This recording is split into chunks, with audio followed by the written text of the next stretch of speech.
Guys, deluded Guna, YouTube's N'Golo Kante. Now, at the risk of being late for work, I've managed to get up, throw on a quick little hoodie. Let's get into it. We know it's a busy transfer window. We've been linked with unrealistic targets, with realistic targets. We're seeing Alexis likely to bust out 1 minute.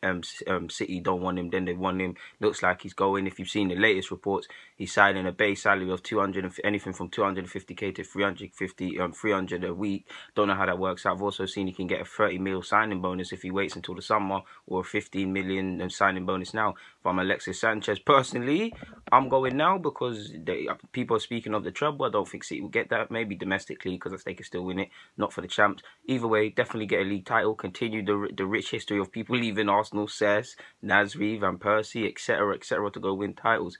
But away from that, oh yeah, we're also linked with Evans as well. I'll take that. Underwhelming, not because he's a bad signing. He'll do his thing. He'll probably lose all of his experience and all of this competence once he signs for this club, because this is what's happened with every player. But yeah, away from all of that, with Coquelin, now Mr. Man that was doing stepovers over Hazard and them man there in the FA Cup final. He came in 2015. He gave us something we lacked. I mean, I'm sure you Arsenal fans remember when we were happy to re-sign Flamini. No disrespect to Flamini, because we've had dire positions. Wenger refuses to fix them. Coquelin came in. He done his thing. Last year was okay at some stage, and he did well enough to get a new deal. Ultimately, he hasn't got the technical ability or just the ability to command more than a squad role for a serious club. No disrespect, I've got a lot of time for Coquelin. I do believe there's certain games you can, if we were cerebral and we tailored our approach to the opponents, you could go dynamic midfield. Coquelin could be used similar to how some other managers would use him. Can get more use. It's about getting use of what you have, whether they're good or not. We don't use him. If you play in our first team, he's probably not there. He does provide a lot of balance, to be fair. Like when it's with Santi or someone, there are cases to play Coquelin. But if you're picking obviously Santi's done now, but if you're picking your strongest side, Coquelin's nowhere near there. He's on the squad bench at best. He's a squad player at best. Shut out the games last 50 minutes at best. You do need an upgrade. His passing ability, you guys know I don't like to get hung up on these things, but the passing ability isn't there. Yeah, so if we are letting him go in January, allegedly to Valencia for 10 mil or 30 million euros, anything in that region, what can we say? He just signed a new deal last year, so it doesn't really make sense. Yes, we're getting rid of squad players, so it makes sense on that regard. But again, selling ourselves short, poor negotiations. He's tied down to 2020. Regardless of what you think of the player, you shouldn't be getting 30 million for him. Somehow Sissoko managed to go for 30 million, or not.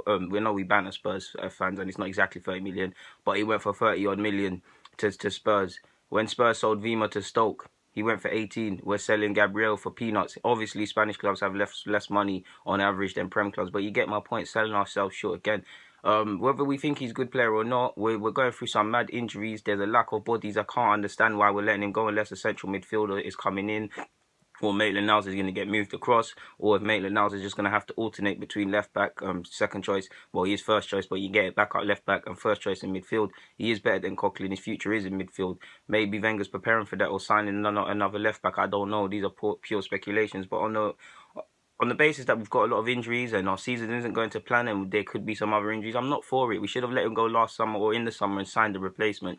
If he's going to go now, it's not the end of the world, and we probably do have enough bodies to cover it. But for me, I'm not liking the way we're stretched, people. We're very stretched for bodies at the moment. Like, who's fit in midfield? We're forcing it. Wilshere, thank God he's been fit. Hopefully nothing happens. Xhaka up until last week, I got the hamstring injury. We've been, Ozil as well. We've been really stretched. Ramsey's coming back, but he's been injured for a minute. You get my point. Santi's been non-existent this season. There's several others. Maitland-Niles hasn't been given a sniff in midfield. He's been doing his thing at left-back. But imagine what he could do in midfield. He'll have bad games in midfield, but he'll do his thing. So, yeah, all we can say is, Coquelin, you've been a fantastic servant when you did get the chance, man. Shout out to you for when you came into the side from your loan spot 2015. You did your thing. You had a career here. You battled and fought for a career. It was very much in the balance. You can be proud of yourself. You won an FA Cup. There's not much more you can do on that front. I mean, time happens to all of us. You're clearly frustrated about not really playing first team football. We haven't got a look in this season. Wenger always seems to make sure you play. Hasn't really given you a look. I was shocked to see you not even play at Nottingham Forest. Maybe that fuels into the fact that you might be going to Spain. Allegedly, I haven't seen any reports that he's travelled, but allegedly he's happy to make the move because he's frustrated about the loan spell. About lack of football. There was muted speak of a loan spell as well, I believe. His agents actually said some things about how Coquelin can play in any team in Europe, how he deserves to play more. I mean, any agent's going to say that. I don't know about every team in Europe. You are Coquelin, but yeah, you get it. There's not much more to be said, guys, and I'm going to make myself later if I stay any longer. So, yeah, guys, delete the YouTube and N'Golo Kante. Get in the comments, subscribe, and do the rest. I'm out.